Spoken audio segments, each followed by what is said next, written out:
Hi everyone, I'm Aditi Prasanna and I chose to do my culture project on Thailand. So first we need to start with some history.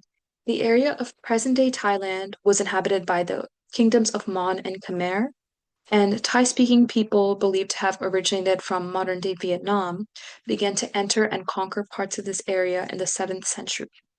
And obviously the kingdoms of Mon and Khmer played a huge part in shaping Thai culture to this day. They practiced Hinduism and Buddhism, which are still parts of Thai culture. So, for a long period of time, the area was known as Siam by the West, and they were just a series of kingdoms. And the most notable of these kingdoms were the kingdom of Sukhothai, which is their first kingdom, which was later taken over by the Ayutthaya Empire in the 14th century. And this was an absolute monarchy, and they took a lot of Khmer culture as well, particularly the idea of a god king, which can still be viewed as the perception of the king in present day to a certain degree in Thailand. And they're the only Southeast Asian country that was never colonized. They did form trade agreements, though, with countries such as Portugal, France, and Britain at the time. But eventually, in 1939, the name was changed to Prathet Thai, or the Kingdom of Thailand, which means the land of the free. However, there has been a lot of political instability in Thailand. This started with the Siamese Revolution in 1932, which was a bloodless coup by the People's Party, which aimed to end the absolute monarchy. And they were successful at that point. And in 1933, they had their first constitution and their first parliamentary elections held. But unfortunately, this was just the beginning of a period of political unrest, which continues to this day. It's basically a clash between conservative monarchists who believe in the military, an absolute monarchy, and another group which are more pro-democracy reformists. And to this day, there have been 12 successful coups, but many more unsuccessful ones, and many iterations of a constitution. But cuisine is another important part of Thai culture. And it's a common saying that Thai live by their stomachs. But Thai food is characterized by mixing of sweet, spicy, sour, and mild tastes. And since the area is ideal for growing rice, it is a prominent part of the meals. In fact, they used to actually be the world's leading producer of rice. And you can see the influence of different countries on Thai cuisine through the difference of northern Thai food and southern Thai food. So, for example, in northern Thailand, which is more influenced by China and Myanmar, the meals tend to be milder and feature glutinous sticky rice and many raw vegetables. Meanwhile, in southern Thai food, it's primarily influenced by Malaysia and India, and their food is usually spicier, and the soups and curries are thicker since they're made with coconut milk. Another important part of Thai culture is their religion. So, the first thing that many people think of when they picture Thailand are the Buddhist monks, and they do play a prominent role in Thai society. They officiate the king's coronation, they perform rituals, and they're part of many aspects of day-to-day life in Thailand. But the effects of Buddhism are felt outside the temple as well. So, as I said, the most widely practiced religion in Thailand is Buddhism, specifically Theravada Buddhism, which is considered the oldest and most conservative school. So, Buddhism is considered a way of life in Thailand. It's ingrained in many aspects of daily life. It goes past just the rituals performed in temples and things like that. For example, one major pillar of Buddhism is to do no harm.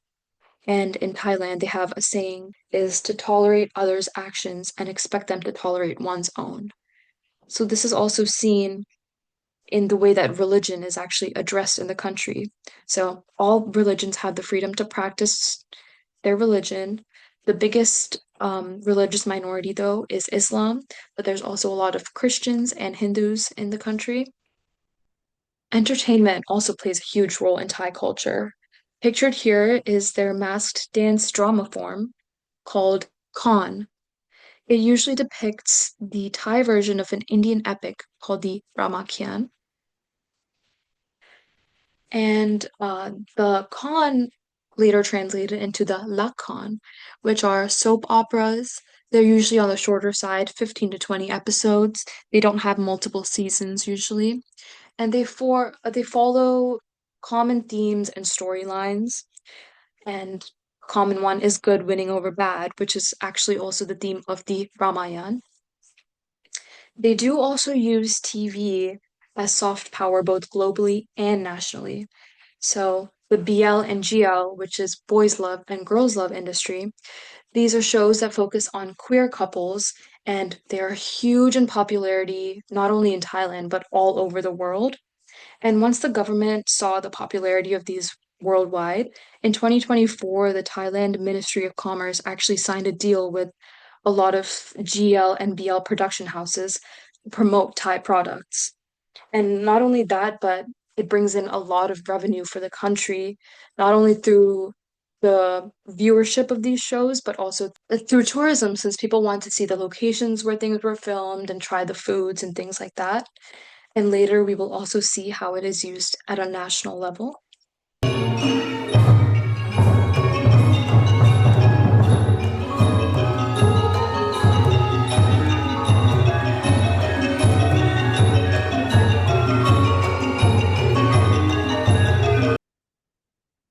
And I thought I would share this because I found it very interesting. So I actually grew up in India for the first 8 years of my life. And when I was in preschool, my school actually put on a play version of the same tale, the Ramayana, but the Indian version, of course. And I just never knew that there was a Thai version either. So I thought that was very cool. And this is me right here. So, as I mentioned earlier, they do use TV and Lacan to influence public opinion nationally as well. And the way they do this is through military themed Lacan. They're often state sponsored. And an example of this I found was Love Missions, which is a series following four protagonists who are all in different branches of the military. And this is the poster for it on the right here. The theme song goes, Our mission is to protect Thailand. The heart's mission is for you.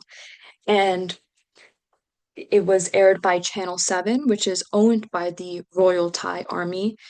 Then they were given props from all branches of the military to shoot the show as well. And the plot is basically that they defeat a bad guy, which is an extremist drug network, and they all get married to their love interests at the end of the show. And they use attractive actors to depict sometimes real officials in the military. And they use love stories and sensationalize them and make them more palatable by putting them in a familiar Lacan style show. And they're trying and succeeding to rebrand and neutralize the public's opinion of the junta or the military. And here's a clip. This is a trailer of the ชีวิตฉันทั้งหมดที่มีคอยอยู่ตรงนี้โอบกอดเธอไว้เคียงข้างกันเพราะทุกลมหายใจที่เหลือจะมีให้เธอเท่านั้นแค่ต้องการได้อยู่เพื่อรักเธอ So apart from just making these military themed lacons, they do also control what the media is saying through the Les Majestés laws or Article 112. And the law goes, whoever defames, insults, or threatens the king, the queen, the heir apparent, or the regent shall be punished with imprisonment of 3 to 15 years. As you can tell, the law is very vague. There's no regulations of what defamation or insult is, and also who this applies to, because they've added the regent, the heir apparent, and as I mentioned before, the military is very pro-monarchy, so they do work together a lot of the time. And anyone can report cases, so people that are pro-monarchy can report whoever they want, and the police must investigate all accusations. So this takes up a lot of their time that could be going to other more serious crimes as well. And the implementation of these laws has skyrocketed in recent years, especially because younger generations use social media to discuss their opinions and share news. And the UN actually called for the repeal of these laws. They said they have no place in a democracy, and that the Thai government must bring the criminal code in line with international laws to meet its own human rights obligation.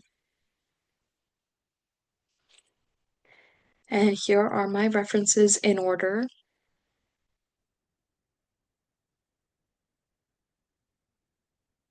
Thank you.